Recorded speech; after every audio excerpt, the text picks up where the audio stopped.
Hello, everyone. Welcome to our workshop on multimodal interaction in psychopathology. Our workshop has been held in conjunction with ICMI2020 this year. So I'd like to introduce you and welcome you on behalf of the organizers of this workshop. I am Uturanal Ertuğrul. I'm an assistant professor at Cognitive Science and AI department at Tilburg University. One of other organizers is Jeffrey Cohn. He's a professor at Department of Psychology and Psychiatry at University of Pittsburgh. He is also adjunct faculty in professor in computer science and faculty in Robotics Institute, Carnegie Mellon University. And also we have Hamdi Dibeklioğlu. He's another organizer. He's an assistant professor of computer science at Bilkent University. So before we start, I'd like to share some information with you. So our workshop is going to be live on Zoom from here. If you want to ask questions, you can either use Zoom chat or you can use the River forum, but we prefer Zoom chat because it will be more convenient for us, I guess. And also the structure will be like, there will be presentations, and following live presentations, there will be question and answer sessions, so you can ask your questions at that period. Also, we will be recording the talks, but except for Dr. Beatrice Beebe's keynote talk, since her talk contains some IRB protected material, we are not allowed to record her talk, so you should not also record her talk as well. And if you want to have a look at the schedule, you can look at our program on our website. So let me start by why we wanted to organize this workshop, Multimodal Interaction in Psychopathology workshop. As you know, millions of people worldwide are affected by mental disorders, including depression, anxiety, obsessive compulsive disorder, bipolar disorder, and so on. Actually, most of the behavioral indicators of these disorders are observable. So for example, indicators include psychomotor agitation, like inability to sit still or pacing, or retardation like slowed speech, slowed body movements, or changes in the facial expression, body movement, and cognition, and so on. However, previous attempts to diagnose or monitor or evaluate the treatment response of these disorders have mainly focused on either individual alone or individual modalities. Yet, these disorders greatly impact their lives, the social interactions of these people during their, in their work settings or family interactions, and they are multimodal and interpersonal. Therefore, it is important to analyze these multimodal indicators in a variety of interpersonal contexts. Actually, the progress in this field requires great efforts from domain experts of diverse disciplines. That's why we wanted to organize this workshop, and our workshop aims to bring together computer scientists, psychologists, clinicians, neuroscientists, and behavioral scientists, and so on. And we hope that our workshop will lead to fruitful collaborations. So let's have a look at the submissions. We have 3 accepted papers and 3 accepted abstracts. Actually, the topics in the submissions they cover a large range. So, for example, in terms of mental disorders that are addressed in these submissions, we have autism spectrum disorder, obsessive compulsive disorder, dementia, maternal anxiety, and depression. Similarly, different kinds of modalities have been used in the studies, including brain activity, facial expression, face and head dynamics, gaze, facial and vocal effects, spatial orientation, and touch. Also, the age groups that are used in the studies were also wide. Ages of interest included infancy, childhood, to early adulthood, and late adulthood. We have 4 great invited speakers today. We will have Beatrice Beebe from Columbia University and New York State Psychiatric Institute. Then we will have Daniel Messenger from University of Miami. Then we will have Wayne Goodman from Baylor College of Medicine, and finally Nick Allen will give his keynote talk. Nick Allen from University of Oregon will give his keynote talk. So here you can see our program. Now we're doing the opening. Following the opening, we will have paper and abstract presentations in the first part. So after these paper and abstract presentations, we will have a short coffee break. Following the coffee break, we will have the keynote talks by Beatrice Beebe, Daniel Messenger, Wayne Goodman, and Nicholas Allen. So you can see the program. And if you have any questions, you can type your questions on Zoom chat. So our workshop was supported in part by NIH and NSF grants, and we also acknowledge the support of the organizers, especially workshop chairs and virtual chairs. They helped us a lot. And I hope you will enjoy the workshop. So that was all from the introduction. So let me stop sharing my screen.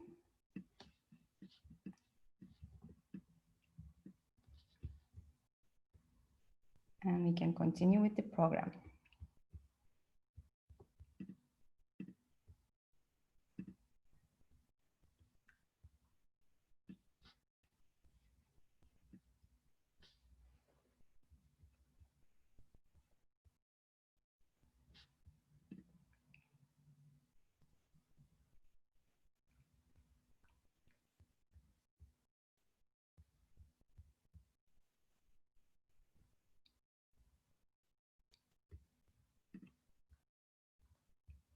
So our first paper, MEMOS, a multimodal emotion stream database for temporal spontaneous emotional state detection.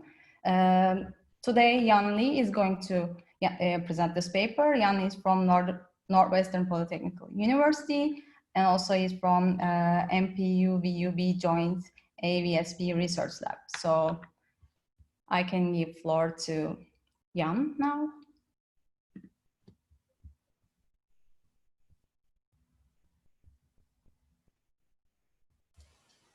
Hello.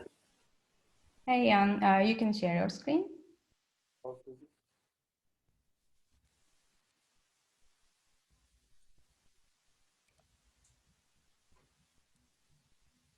Oh, but I didn't have the permission to share my screen.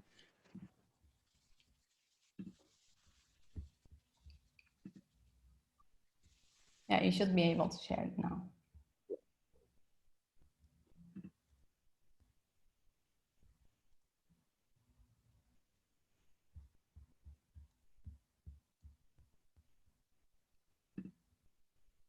Hello, everyone. I'm Yan Li, a PhD student from Northwestern Polytechnical University. This paper I will be presenting today is titled MEMOS, a multimodal emotion stream database for temporal spontaneous emotional state detection.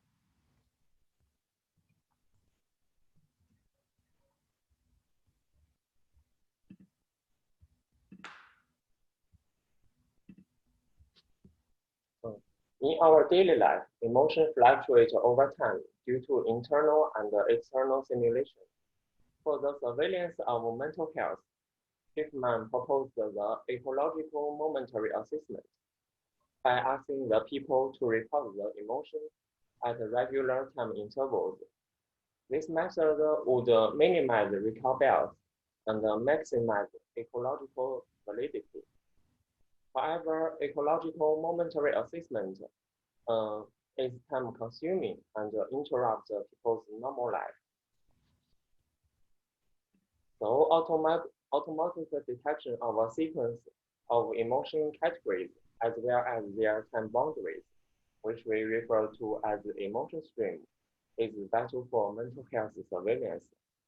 Once we obtain the emotion stream from the video, audio, or the physiological signal, an emotion log can be generated. By analyzing the emotion log from a person during a period, we can access our full mental health state. For example, to predict the severity of depression. Here we formally define emotion stream as the continuous sequence of emotion categories, as well as their time boundaries, as shown in the figure.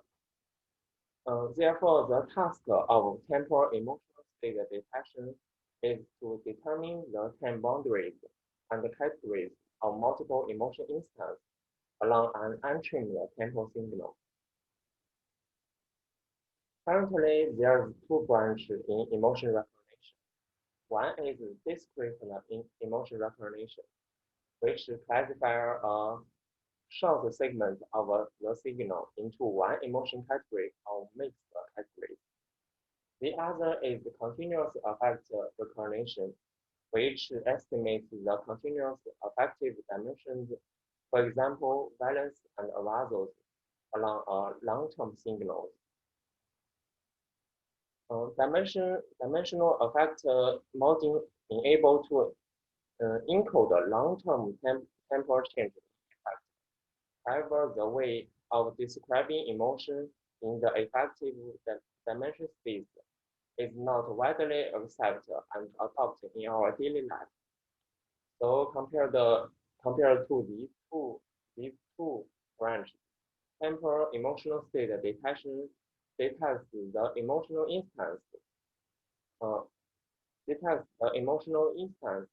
along a long-term signal. It gives more intuitive information for mental health surveillance. To our best of our knowledge, there are no works on temporal emotional state detection yet. The two work makes temporal facial behavior or facial expression segmentation, but without recognition. For the emotion stream database, affect web 2 from the IBUG group provides the label of emotion category for each frame in the videos, which may differ from frame to frame. They organized a challenge in FG this year, include 3 sub-challenges. In the expression challenge, the expression of each frame is estimated in the same way as violence and arousal. So in this paper, we collect a multimodal emotion stream database in the scenario that participants play together with the game Monoplay. The audio, video, and the ECG signals are recorded by mobile phone and a wearable device. After each collection, each participant was asked to watch the video and annotate the emotion stream of themselves. They were free to report the emotion at each moment using emotional keywords. Finally, these keywords are classified into 6 categories using a Chinese emotion lexicon. This table shows the statistics of emotional instance. Firstly, we can see that the categories are extremely unbalanced.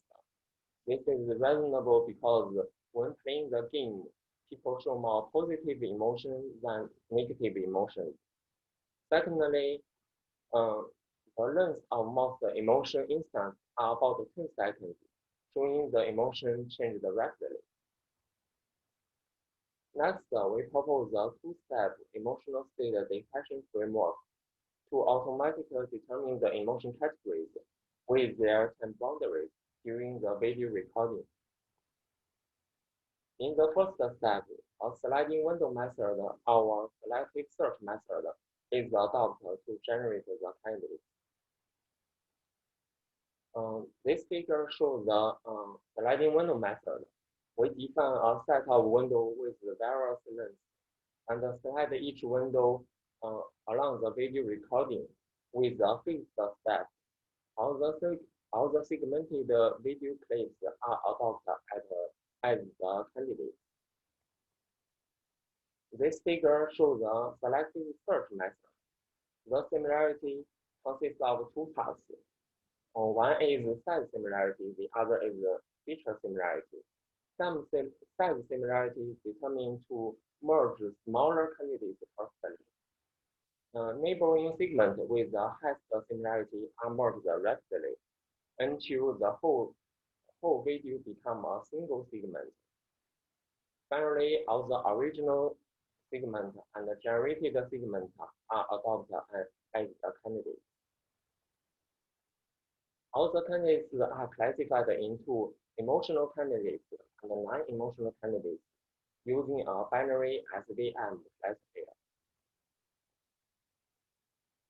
In the step 2, for the emotional candidates, a multi-classifier is firstly adopted to recognize the specific emotion with the corresponding confidence score. Next is to judge whether the emotional candidate is complete in expressing the emotion or not. Multi-classification is done on the video segment of 1 second previous to the emotion candidate and following the emotional candidate, respectively. If either segment is recognized into the same emotion as the emotional candidate, the candidate is regarded as incomplete and removed. Removed candidates are shown as the white block. Considering that there is only one emotion at each moment, overlapped emotional segment should be removed according to the confidence score. Non-maximum suppression strategy is adopted until finally the emotion candidate left as the purple, green, and yellow block here are not overlapping. Finally, the gap between two successive detected emotional segments are filled by neutral segments as the gray block here, generating the emotion stream. In the experiments, we extract ICMI and hog features. This table shows the binary and multi-classification result of the trained emotional segment. To evaluate the classification performance, we also use face class focus to recognize the expression of each face image. All the frame within one emotion instance vote for the final emotion category. From the table, we can see that the performance from face class is also very low, showing the spontaneous emotions in the recorded video are not very expressive, making temporal emotional state detection a very challenging task. To evaluate the proposed framework, we also compute the result from face class. As the picture shows, we can get the frame level emotion recognition result from face class. Then generating the Windows level result based on voting strategy. Finally, the neighboring windows with the same emotion category are merged to generate the final emotion stream. Next, I would introduce the detection metric, which is inspired by information retrieval and object detection tasks. We use IOU to determine whether the detection is successful or not. If the IOU score between the ground truth and the prediction exceeds the threshold, we regard it as a successful detection. AP computes the average precision value on different recall values. MAP is the mean average precision value on different emotion categories. Average MAP is the average MAP value on different LU scores, showing the global performance for different recall levels, different emotion categories, and different LU thresholds. We adopt the average MAP as the final detection metric. This table shows the temporal emotional state detection result. The highest average MEP is obtained by Hog feature with the sliding window method. And the completeness judgment boosts the performance. We can see that after completeness judgment, the mean length of emotional candidates improved and the count decreased remarkably, showing the method remove a lot of incomplete candidates. At the same time, the average MAP improves, showing the which demonstrates the effectiveness. Moreover, our proposed framework obtains better performance than this class. However, the performance is still not satisfying, probably due to the following reasons. Firstly, most of the time, participants stay in a neutral state, and spontaneous emotion happen rarely in the long video. Secondly, the emotional stream database was labeled by self-reporting the emotion, but without external annotation. This may cause noise in annotation, which reduces the performance of emotional state detection. Finally, the SVM models for discrete emotion classification is not sufficiently trained. So in our future work, we would collect more data under different scenarios and make the external annotations for emotion streams. Then propose a multimodal framework to improve the performance. That's all. Thanks for your listening, and any suggestions are welcome. Thank you. Thank you, Jan. So if you have any questions to Jan, please, you can type them on chat or you can just ask.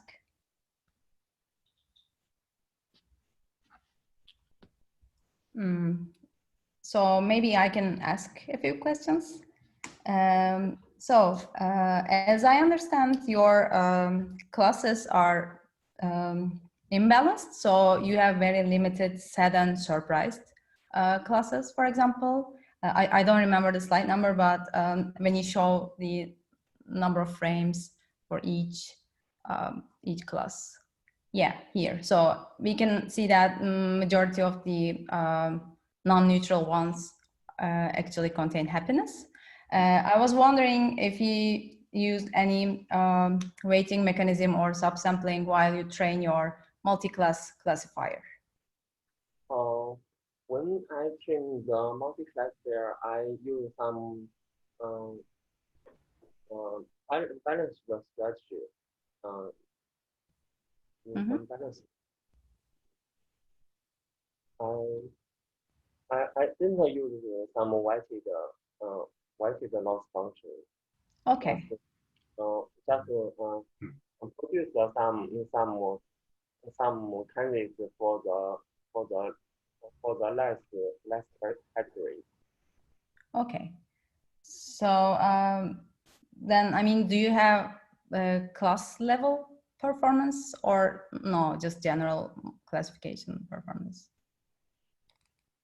Class level performance. Sorry.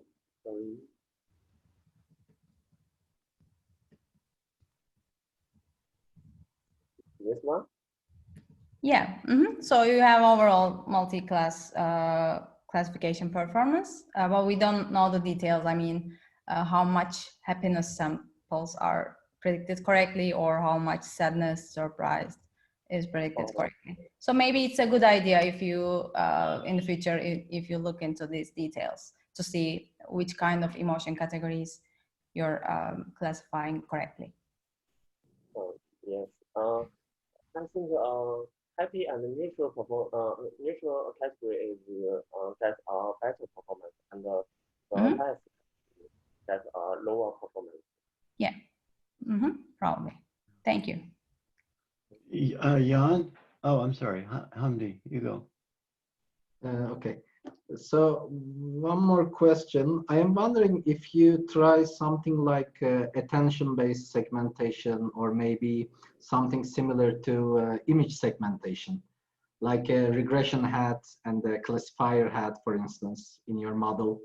So one can try to justify the location and other try to classify. Have you tried something else instead of these two-level model? Could you repeat your question?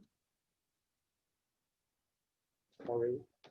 Okay, so the question is, so here you have like a hierarchical method, right? So you have first like the estimates, then based on estimates, you have non-maximal suppression, and also use kind of combination, try to get some confidence, and you merge those regions. So you segment the emotional state, right? So my question is, have you tried something else than that to compare other segmentation methods?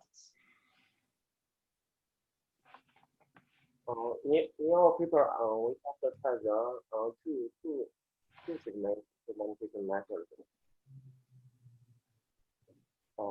Sliding window and selective search line. Okay, the question is, normally you give your results, but I'm wondering, have you tried anything from the image segmentation literature? Have you compared with it? Because you have also tools in the image segmentation literature, right? So you can also apply it on the temporal information. That's my question. I'm just wondering, have you compared with such a method?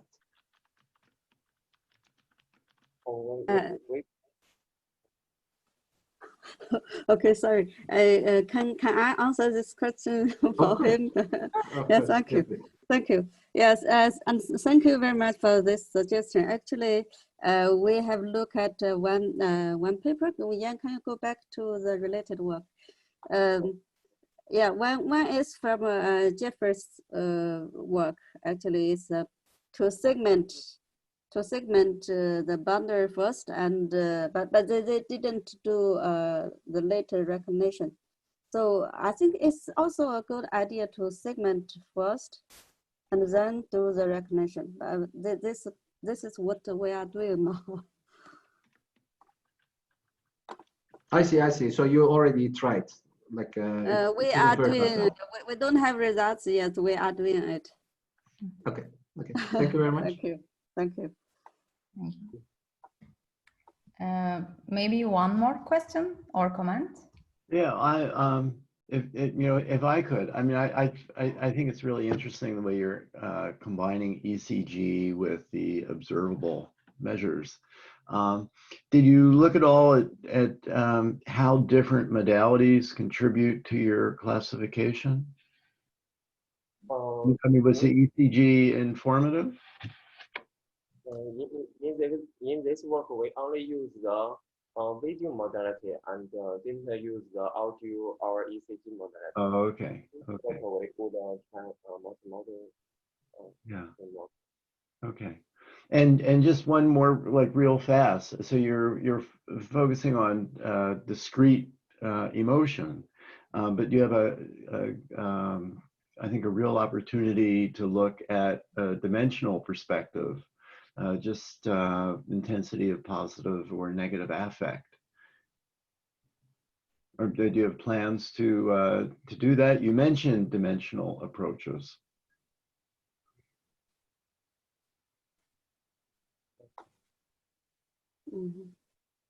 Hello, Jeffrey. Can I? Sorry. I think he didn't listen that very well. So can I answer for him? Yeah, sure. Thank you.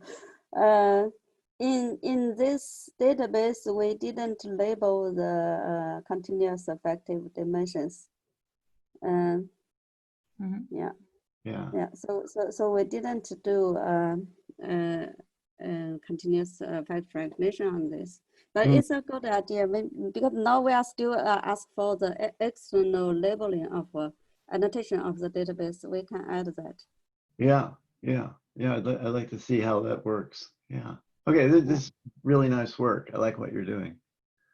Thank you very much. Okay. Thank you again, Jan and Dongmei.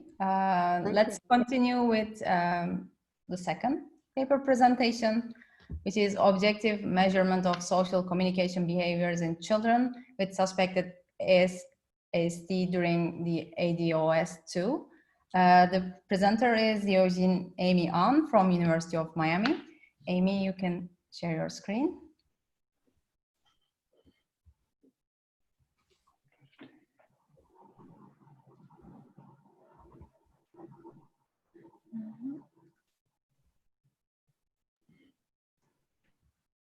All right. Can everyone hear me okay? Yeah, we can hear you. Sounds good. Well, hello everyone. My name is Amy An, and I'm a PhD student in developmental psychology at the University of Miami here in Florida. And I use computational methods to study children's social communication behaviors during a procedure when autism spectrum disorder is diagnosed. So ASD is defined by persistent social communication and interaction disturbances, as well as restricted interest and repetitive behaviors. So ASD symptoms are largely behavioral, right? So in current best practice, ASD is recognized on the basis of expert clinician judgment, which is informed partially by gold standard measures like the Autism Diagnostic Observation Schedule 2, or ADOS2 for short.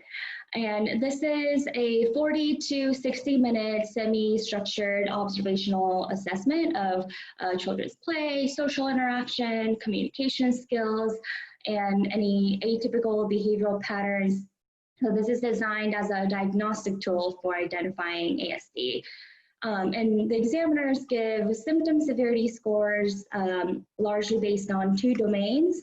So one, social affect, which includes their communication skills, quality and quantity of social interaction, and the RRB domain, which includes any restricted interest in repetitive behaviors. So for instance, if the child doesn't really make any eye contact, he'll receive a high score on an item in the social affect domain.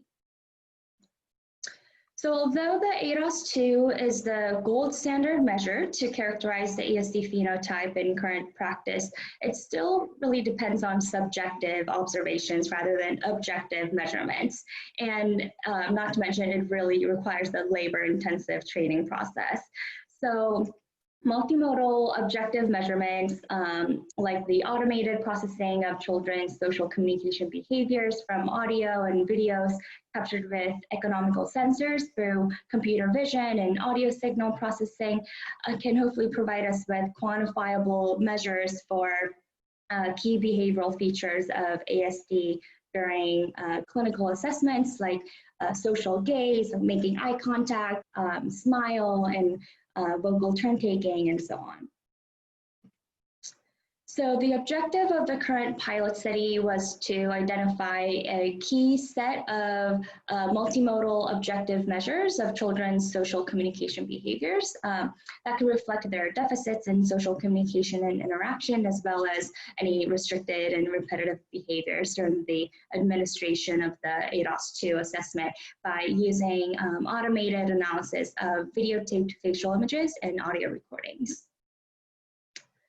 So participants included 66 children with suspected ASD. So they came in with no diagnosis of ASD in the beginning, and they received a diagnosis or no diagnosis of ASD after the assessment. So their ages ranged from 24 months to 68 months, with the mean age of about 40 months. And families were recruited at the Autism Spectrum Assessment Clinic housed in the University of Miami here in Florida. So procedures included a child examiner and a parent in the room during the 40 to 60-minute ADOS2 assessment.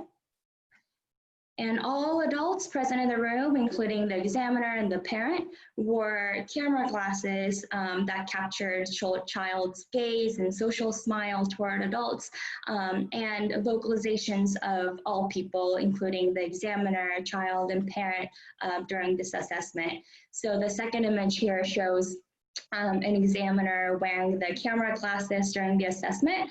And here we see a close-up of video camera embedded in the nasal bridge of the glasses. So after the assessment, the examiner provided ASD symptom scores in 2 domains, again, social affect and restricted and repetitive behavior, as well as the overall total score, which is the social affect and RRB scores combined. So we collected 66 video recordings from examiners' camera glasses and 61 video recordings from the parent camera glasses. And then the video recordings were processed with Affectiva algorithm that's integrated into a commercially available iMotion software.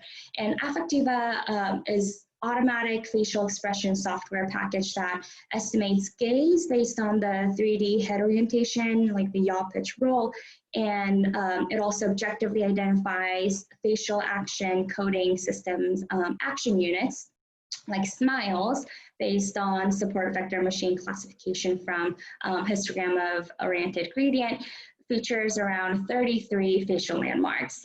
So I produced objective measures of child's gaze and smile for our analysis.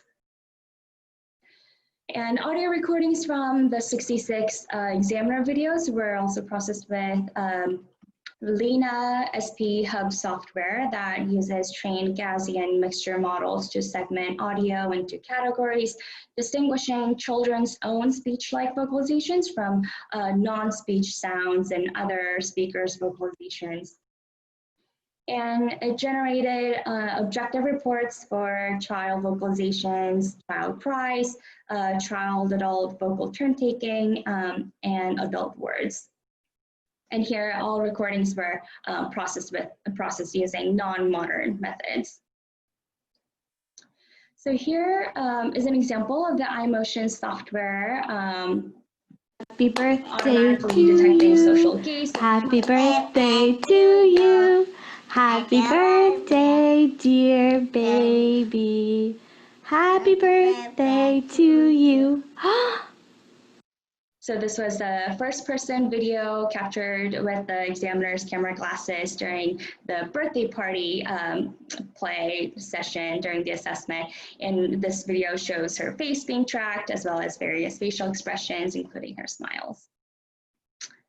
So in general, we found weak correlations between the examiner-rated ADOS-2 scores, which are shown on the y-axis, and objectively measured social communication behaviors that were captured with adults' camera glasses, which are shown on the x-axis.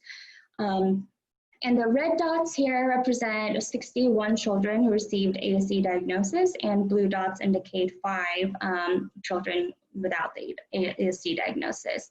And again, higher score on the ADOS-2 or the y-axis indicated more severe symptoms children had. So we found that the ADOS-2 overall score was negatively associated with social smile at adult and adult-child vocal turn-taking. And social affect score was also negatively correlated with social smile at adult. And our results also showed that overall, children who demonstrated more social gaze at adult, more social smile at adult, and more adult-child vocal turn-taking received lower RRB scores.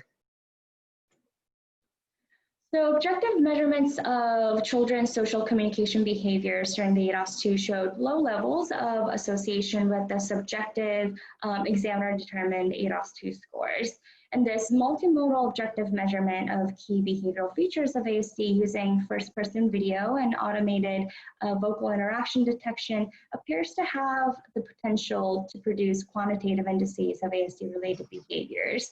So our initial investigation into this objective detection of social communication behaviors during assessment of ASD symptoms may be a step towards having a systematic way of assessing autism severity, which may not only accelerate science, but that could also provide useful information to clinicians and parents about children's ASD symptoms. Thank you very much. Thank you, Amy, for this great talk. Do you have any questions? Let me take the questions from the audience.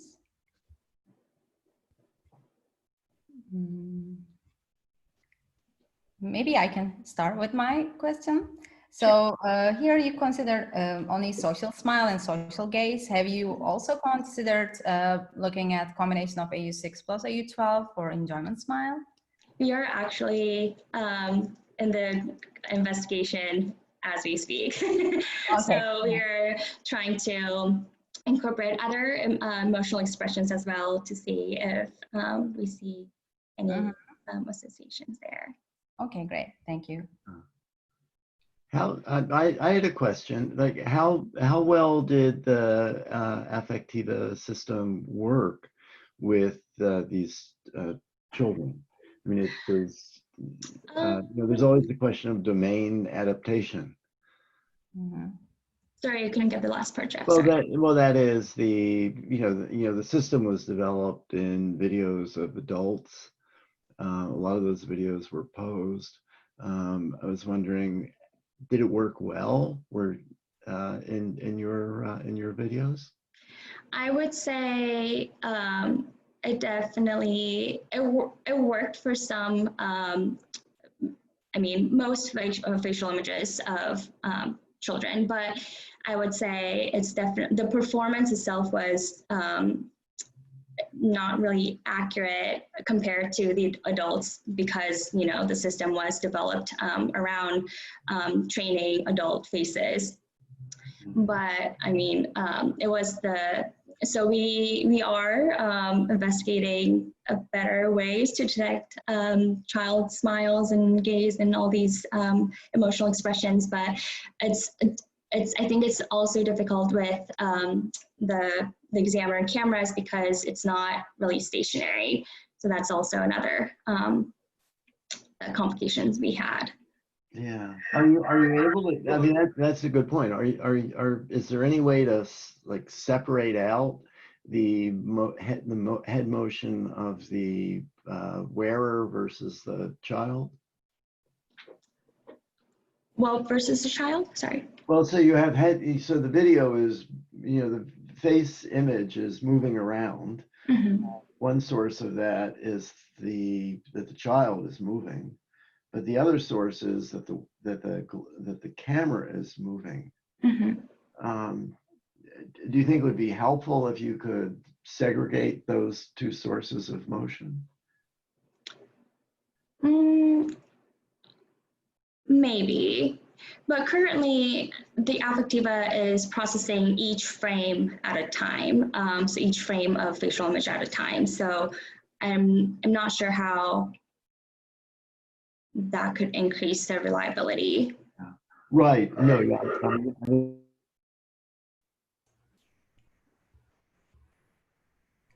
Yeah, maybe a very quick follow-up on that.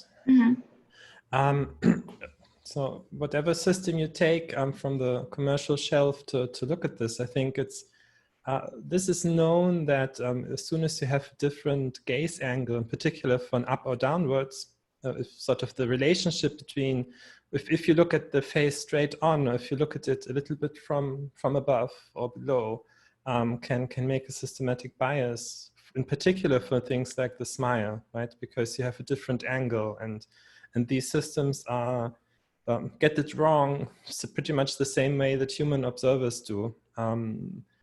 Yeah, so that would be helpful to figure out what actually the gaze angle was for a given segment, I guess. Yeah, that's a good point. Thank you. Yeah, can I just join in on that? Yes. Did you guys try to use like fixed camera positions instead of the ones on the forehead of the parent? like the stationary cameras in the wall. We have tried that, but because the kid is running around in the room, majority of the time, I mean, it wasn't really able to capture any kind of facial images for a child, especially for a child. So it was, I think we just went with the first person point of view, and that way we can also get the gaze data of children, so whether they're looking directly at the examiner and making eye contact with them or not. So that was useful information for on our end.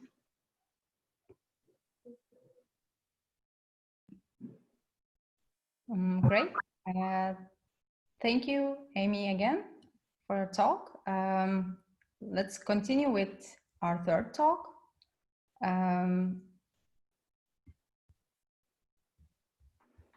Which will be data-driven development, multimodal measurement of classroom interaction. So our speaker is Daniel Messenger. He's a professor of psychology, pediatrics, electrical, computer engineering, and music engineering from University of Miami.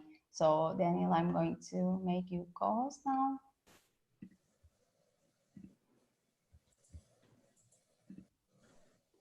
Yeah, you should be able to share your screen now. Thank you so much, Atir. It's a pleasure to be here and share our research on classroom interaction with from a group of collaborators here at the University of Miami.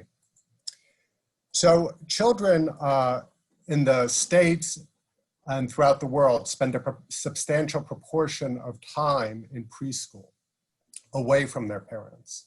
And that's true both of children, typically developing children, and children with a variety of developmental disabilities.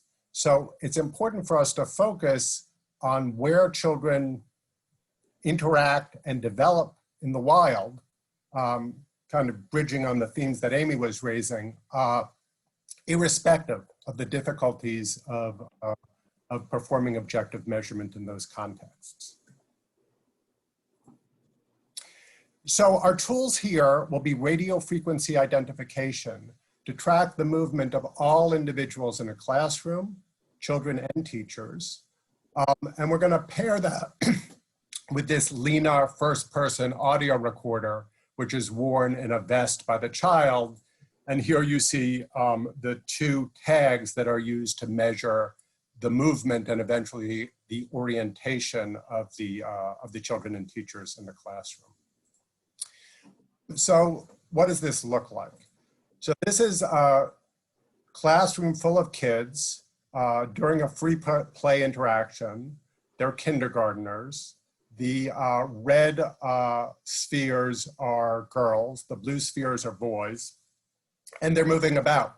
So this is kind of neat. We know where everybody is at every moment. What we need to figure out is an index of social contact, a proxy for social interaction. So are these children in social contact? Are these children in social contact? To ascertain whether or not they are, we compare the radii that we observe at a given moment with the radii or the distances between all pairs of children expected by chance, given their individual proclivities to be in different parts of the classroom at different times. So what we find is that children are unlikely to be in very close contact, sort of under 0.25 meters. There's a period in which distances are higher than you'd expect by chance, from let's say 0.25 to 1.5 meters. And that beyond that, at these larger distances, in fact, distances are what you'd expect by chance. So this indicates a kind of sweet spot in which if you find children within this radius, they are likely to be there because, in fact, of the presence of another child. And here we use that index of social contact to form networks to capture all the interactions in a classroom and demonstrated gender segregation, boys with boys, girls with girls, some degree of overlap, which is kind of a validity check because that's often found in these preschool classrooms. Now we're going to move on to a classroom for children with hearing loss. So all these blue triangles, so you can see that we now have orientation, are children with hearing loss, but they're fitted with cochlear implants, which will allow access to the audio domain to some degree. And we've now integrated the multimodal integration of the audio stream. So when the triangles turn blue, a child is vocalizing. And to round it out, these red children are typically developing children, and some of the green triangles are teachers and others are observers. We again looked at our measure of G of R, of social contact, and we added another criterion for social contact, which was that children were within 45 degrees of relative orientation toward one another. So they have to be in both, they have to fulfill both criteria to be in social contact, distance, and orientation. What we find is that the vocalizations that children hear from their peers in social contact during one observation predicts their vocalizations to that peer. So it's a dyadic measure across all dyads within the classroom, and you're looking at 3 classrooms here. At the next observation, those observations could be separated by a week or by a month. It turned out not to matter very much. So again, we find a relationship in which if children hear more from their peers in social contact, they then talk more to those peers in social contact.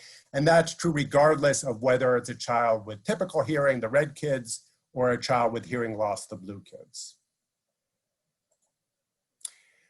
So having applied these methods to hearing loss, we now apply them to autism spectrum disorder, ASD or autism. Here, the blue triangles are children with autism. The red triangles are their typically developing peers. Again, when a triangle is filled, that means one individual is talking to another. And we implement, again, both the distance criterion and the social and the mutual orientation criterion for detecting social contact. What I'm going to show you now are these classroom speech social networks. So each child is a circle. These are the typically developing children in red. Children with autism are in blue. Each edge is the degree to which these children spoke to one another in social contact over the course of the semester. Our first finding is a group finding. It relates to modularity. So you can see that children, typically developing children, have a denser network of social ties than do the children with autism. And in fact, children with other developmental delays, so not autism, but other developmental delays, also have greater levels of modularity, are more tightly interconnected than our children with autism. And this is the work of Regina Fasano in our lab. You can also take a look at these measures from the perspective of an individual and ask the degree to which a given child is linked, has social contacts, speech social contacts with all their peers. And that measure of degree centrality predicts children's assessed language level at the end of the year, irrespective of their diagnosis. So even after you've accounted for the fact that some children have autism and do less well, some children have other developmental disabilities and do less well on these language assessments, the degree to which a child is speaking to their peers, social contact with friends, as it were, produces benefits in terms of assessed language level. So the real-time interaction is contributing to their development, we think. I'm going to round this out. I lost track of time, but I'm going to round this out by taking another look at these interactions. Here we're just looking at 2 of a multitude of kids. So there was a passel of kids involved, but we're just looking at one child with autism and one child without as they move around the room. And here we're not looking at social contact. We're just looking at the movement of one child towards another continuously. We find this interesting pattern in which children with autism, so these are all these bars, show reduced velocity of movement toward their peers than do typically developing children. This is movement toward the peer. This is actually movement away from the peers, and it shows a parallel mirror image result. So again, these are typically developing children. They move toward and away from each other with greater fluidity than do dyads containing a child with autism, which also means that children with autism, other children move toward them less quickly than they move towards typically developing children. And finally, there's a complement here, whereas the children with autism move more quickly toward their peers and are moved, they move more quickly toward their teachers, and their teachers move more quickly toward them than do typically developing children. So we find greater fluidity in the peer play of children without autism. And there's a bit of a, I guess, a therapeutic effect of the children, of the teachers trying to make up for that by moving toward and away from children with autism with greater fluidity. I'll just mention that we can use these same social contact criterion, so the radius at which we find two children and their relative orientation, we can simulate, and this is a simulation of something totally different. So instead of looking at language in the class social network, we're now looking at other infectious processes and simulations of COVID-19, looking at these radii and the relative orientations again. And what we find is that indeed COVID, we believe, would spread among these children. So we're kind of taking our objective measurements and applying them in this other domain. But coming back to our theme, what we did is we fused the multimodal measurements. So we have movement and orientation on the one hand, audio vocalization signals on the other. We're quite interested in how this real-time interaction influences development, and our hope is that we can use that to facilitate the social experiences of children with a variety of developmental disabilities, including hearing loss and autism spectrum disorder. With that, I want to acknowledge my lab and also that of Lynn Perry. So this is really collaborative work funded by a host of sponsors and facilitated by the collaboration of the schools in which we collect these data. So many thanks.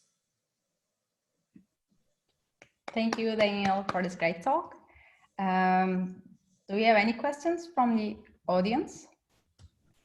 Yeah, I have one question regarding the findings that you showed about the centrality in relation to the language level. So I was wondering whether that can be explained by a group difference in both the centrality measure and in the language scale itself. So is that relation also present within the two groups, the typically developing kids and the autistic individuals? That's a great question. So the answer is yes, it appears to be, but I have not shown that here. Okay. What you're asking is, you know, is this line significant for the kids with ASD? Is this line significant for the red kids who have typical development? Yeah, exactly. That pattern tends to hold for all children, but I have not shown that here. Great question.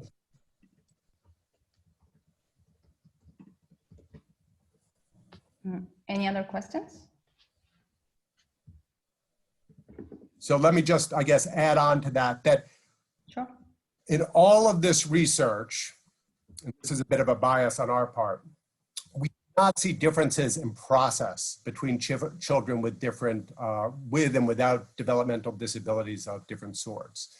So kind of our premise is that interactive effects and developmental effects, and some of you guys may share this in the realm of more frank psychopathologies, do not differ. Kind of what differs is what you're getting, what's coming into the system and leaving the system.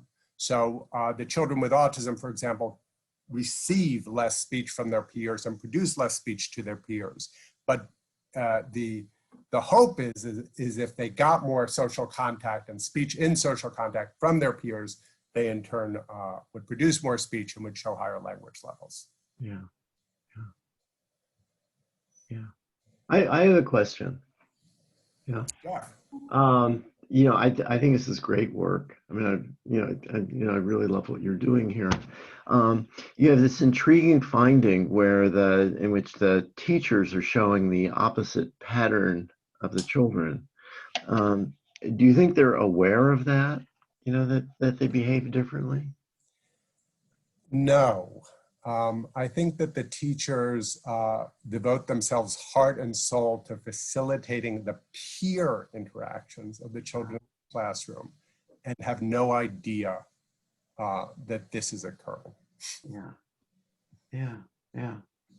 And do you think that these measures could be used to chart improvement in a child? Yeah, that's a great question. Yeah, I think that's yes, good idea. Yeah, it's very cool. Thank you. Thanks. Yeah, thanks again, Daniel, for this great talk. Let's continue with our fourth presentation, which is ambient pain monitoring in older adults with dementia to improve pain management in long-term care facilities. Our speaker is Siavash Rezai today. He's from Kite Research Institute and University Health Network. Hi everyone, can you hear me fine? Yeah, we can hear you. Okay, great. So let me share my slides. Mm-hmm.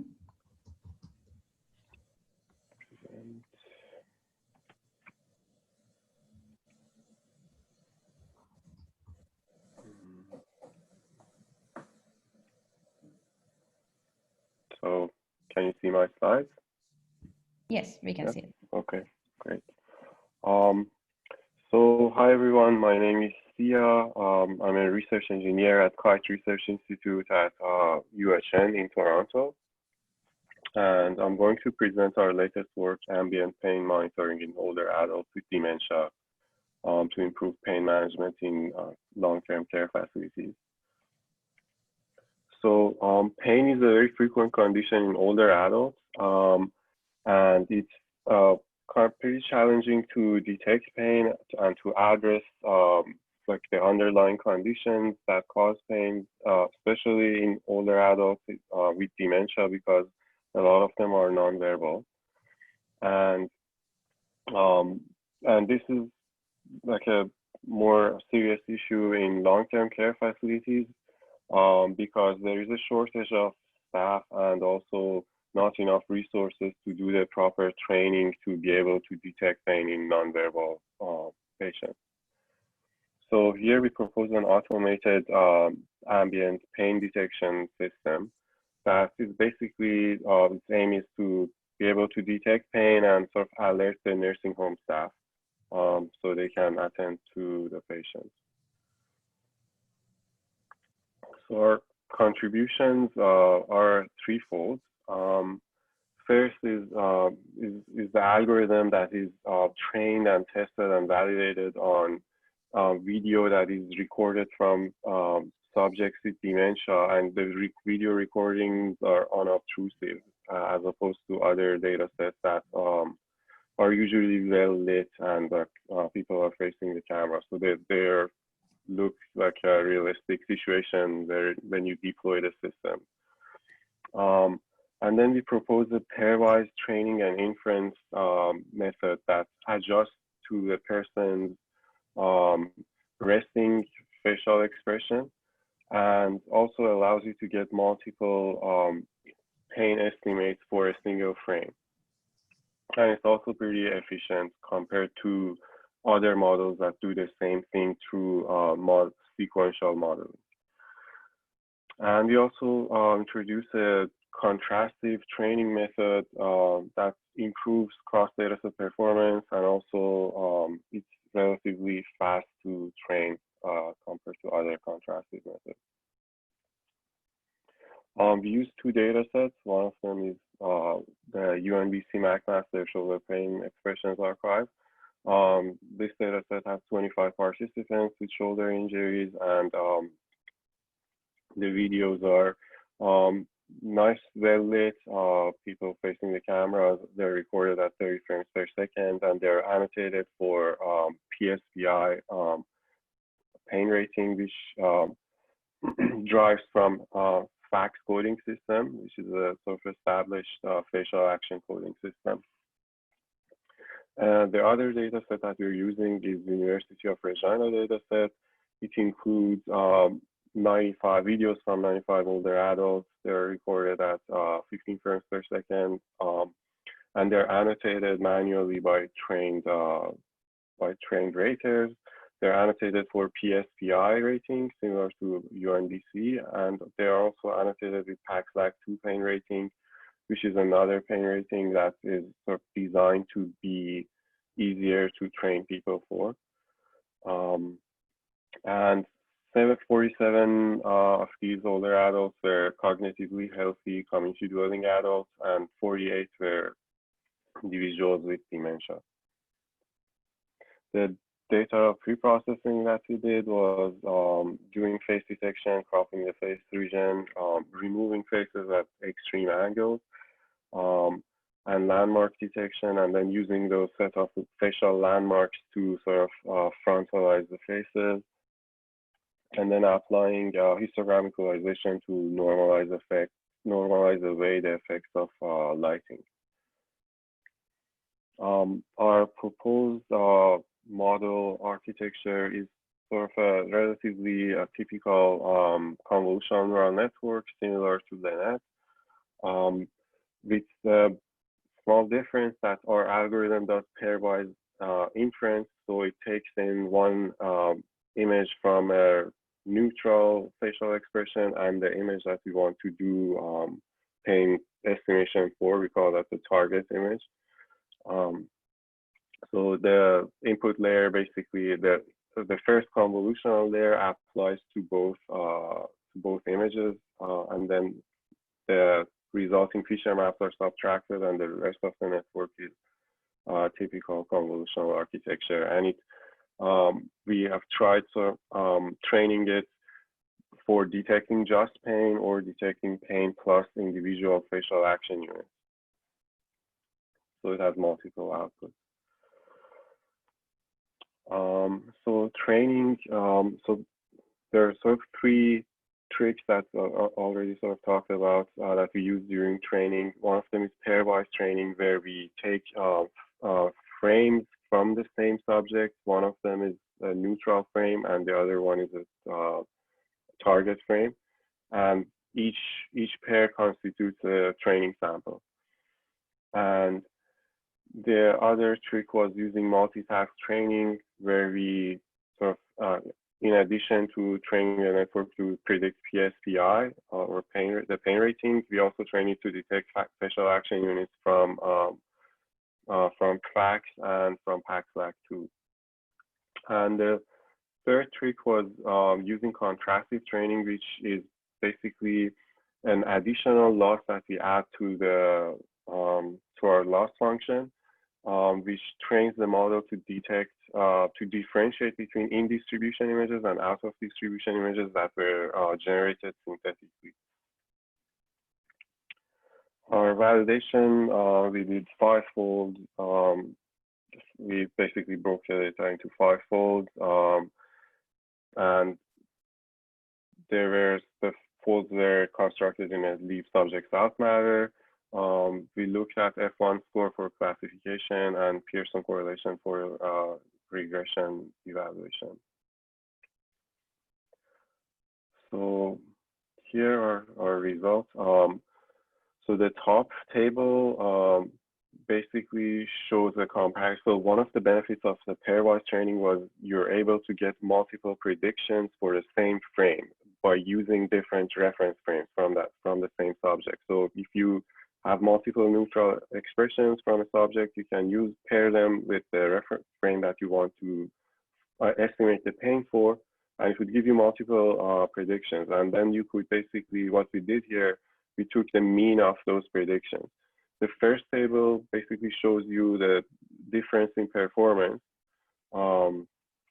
Then you just use one reference frame to get the prediction, or use 5 reference frames, get 5 predictions, and take their mean.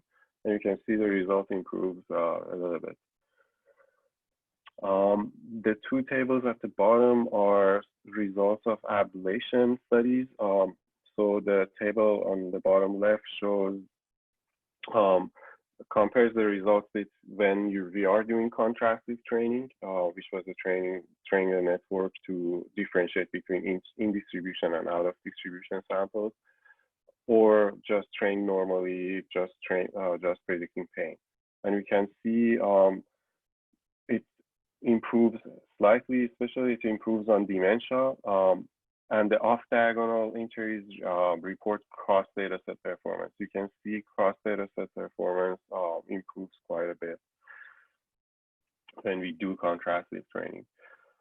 The table on the bottom left has a similar idea. It's an ablation study for a multitask training, which is training the network to also predict facial action units in addition to pain or not. Then we can see that it improves a little bit, and especially the improvement is more pronounced in cross dataset performance. So in summary, we introduced the neural network-based automatic pain detection algorithm that was trained and validated on videos from older adults with dementia, and the videos were recorded unobtrusively. We introduced the pairwise training and inference method, which has 3 benefits. It has the ability to give you multiple inferences for a frame. It adapts to the resting facial expressions, and it's sensitive to changes, which is a sort of an intuition that, which is how facial actions are coded. Like human coders all look for changes. And this model, by doing this comparison, it's sensitive to change, similar to a lot of sequential models, but it's more data efficient. It only needs 2 frames, and it's more computationally also more efficient. And we also introduced a fast contrastive training method that significantly improves cross dataset performance. I can talk about that more if people are interested. Thanks for listening. Thank you, Sia, for the great talk. Do we have any questions from the audience? Yeah, I have one or a request. It's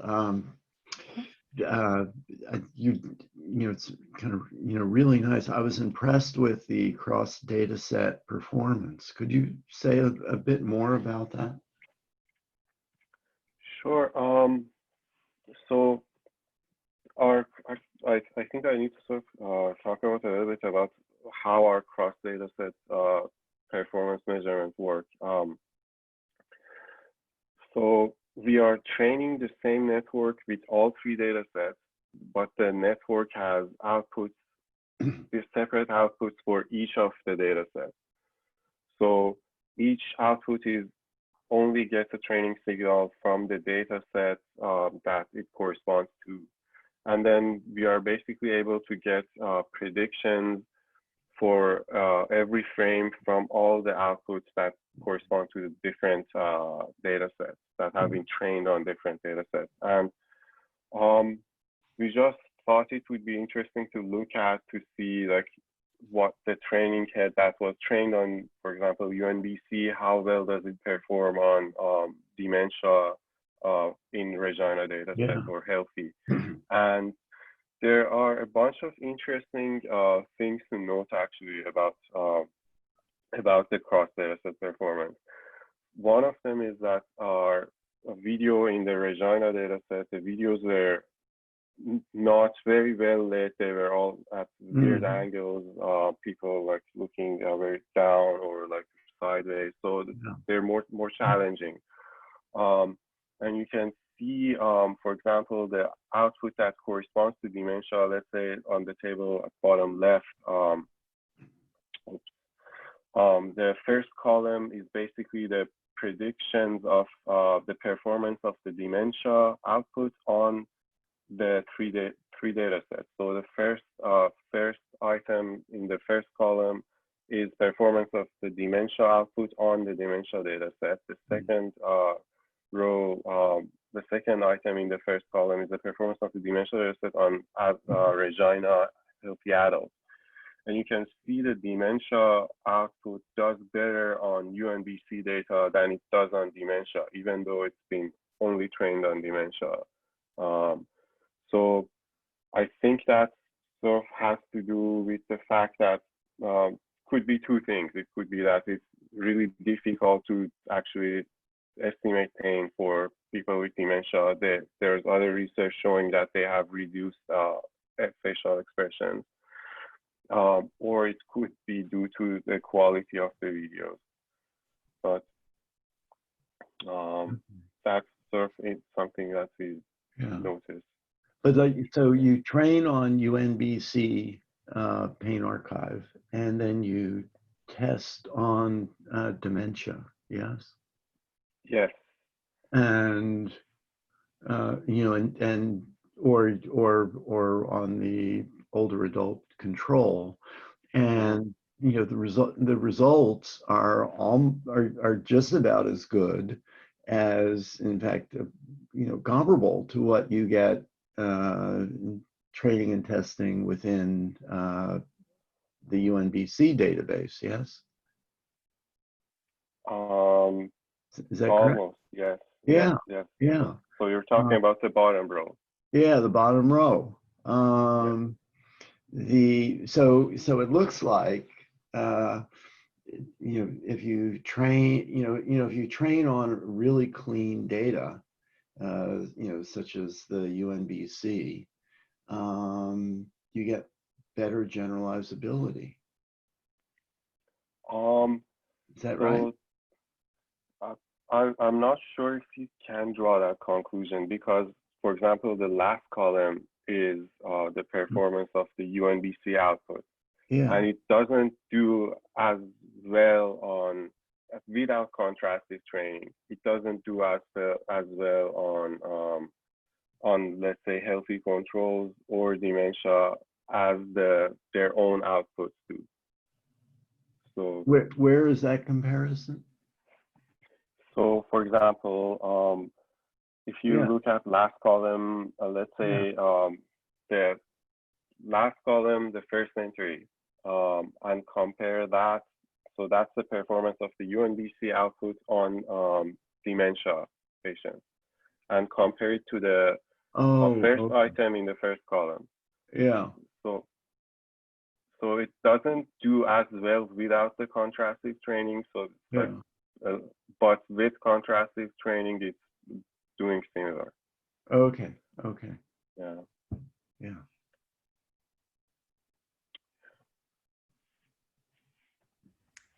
Okay. Can I ask a question, Peter? Yeah, sure. Okay, so I am more into dynamics. So have you tried to check, so instead of single frame comparisons, have you tried something like, you know, you may have a window of frames, like let's say 3 frames, and compare them? Have you tried something like this, or do you plan to do so? Yes, so that's we sort of have compared to a couple of baselines. One of them was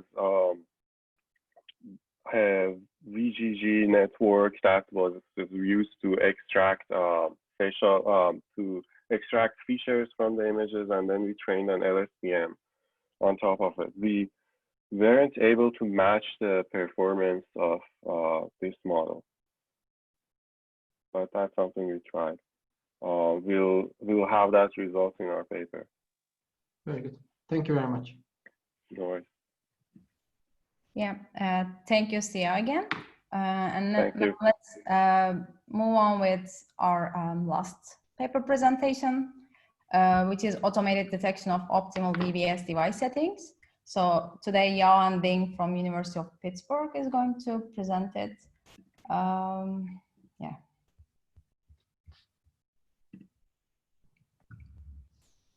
You can share your screen, Yaohan.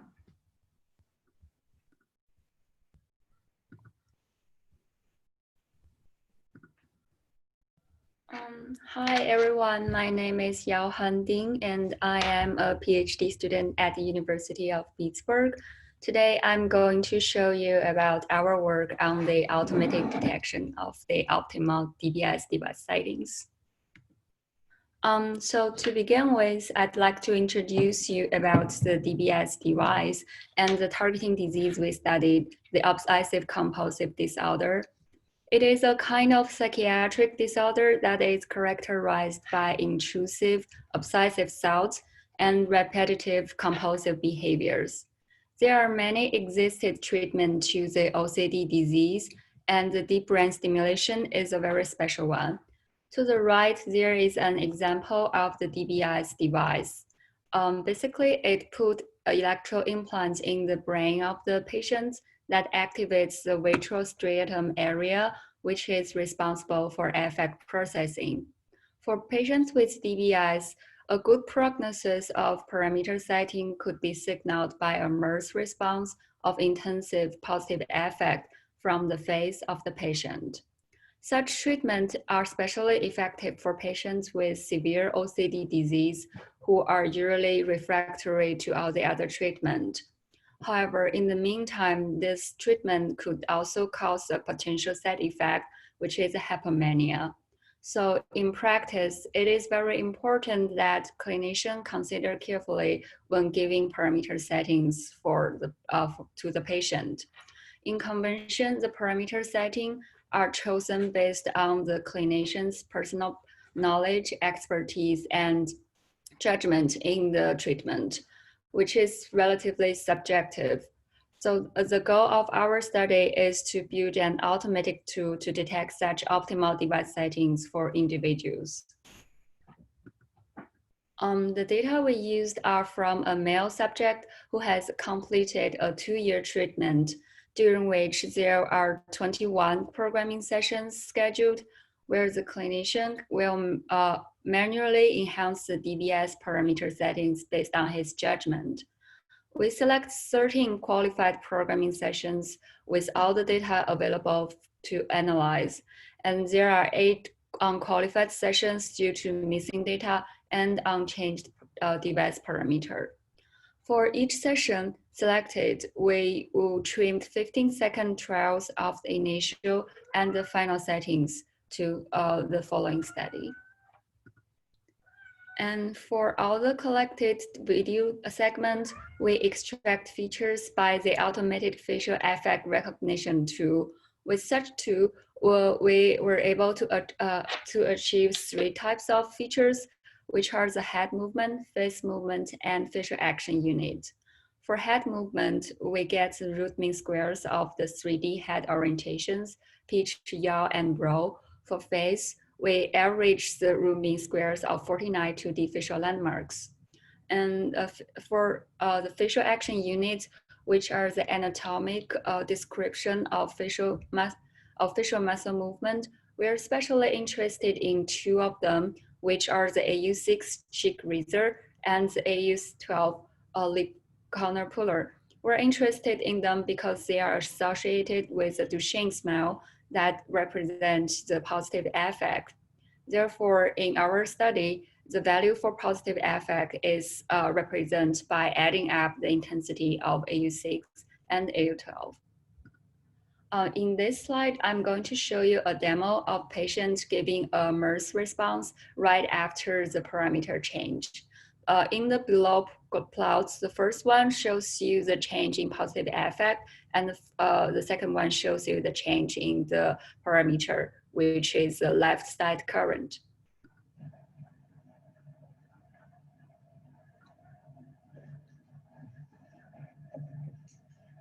Felt that. I felt that. That was slowly right. Yeah, I like that. That's awesome.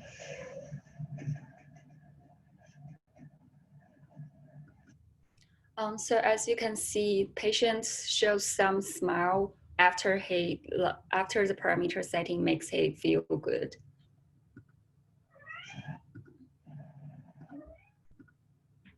And in this slide, I'm going to show you the changes of values by session. There are 5 plots, with the first one being the change of parameter of positive affect, and the rest of them being the change in the parameter settings. And in the plots, the circle represents the value in initial status, and the cross represents the value in the final status, and the square represents the value from the unqualified session.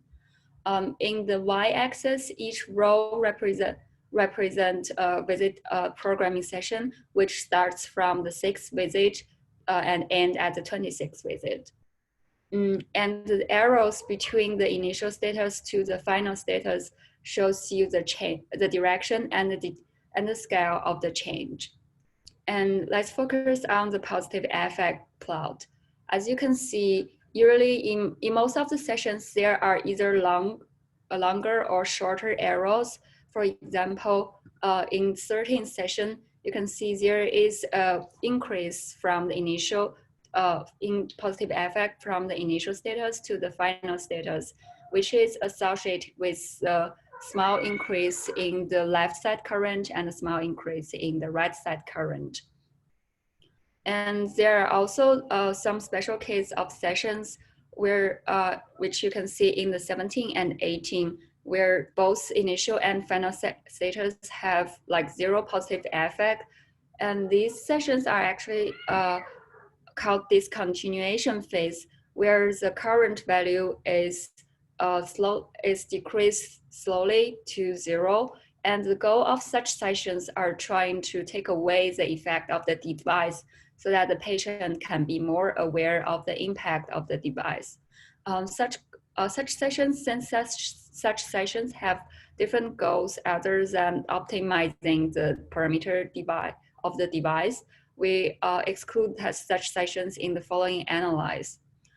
As you can see in the rise of the 11 sessions, most of them evidence a change in the positive affect, and such change are significant as suggested by the paired t-test.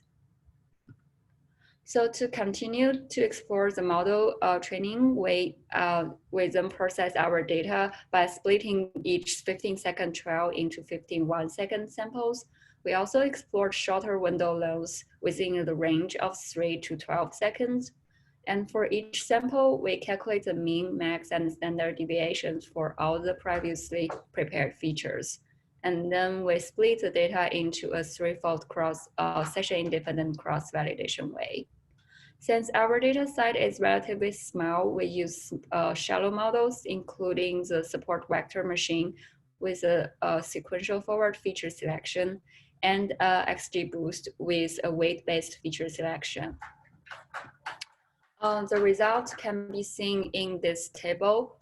And first, if you compare our models with the chance accuracy, you can see that both models perform much better than chance, which suggests that it's feasible to build machine learning models using the feature to distinguish between the initial and final setting.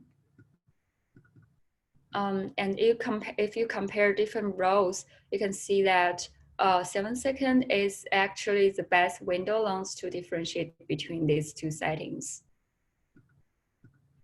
And if you compare between this, the SVM model and the XGBoost model, you can see that XGBoost usually achieved comparable performance to SVM models, but usually with fewer features. So in the future, we are going to include more subjects and look for generalized ball patterns in our study. We're also going to find better feature representations and to build more sophisticated models.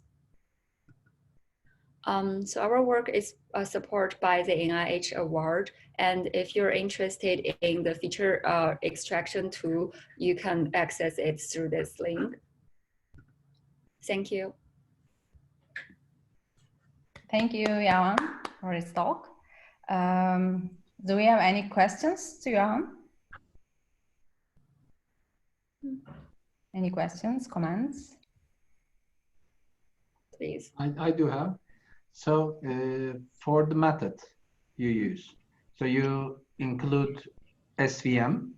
It's kind of straightforward. I understand you go for like the comparison. It's the focus here. But have you tried something a bit more complex? Did you try? Because you can get, I think, even better accuracy. So for the current status, we only tried SVM and XGBoost because we have like we have limited number of features and we have limited number of samples. I think as long, like maybe in the future when we try to explore more features and more data, we will like try to make our model more sophisticated. Thank you, Johan.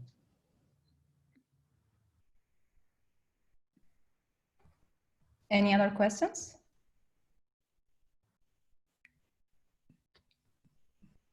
Okay, so if there are no other questions, we can thank Johan again. And this is the end of the first session.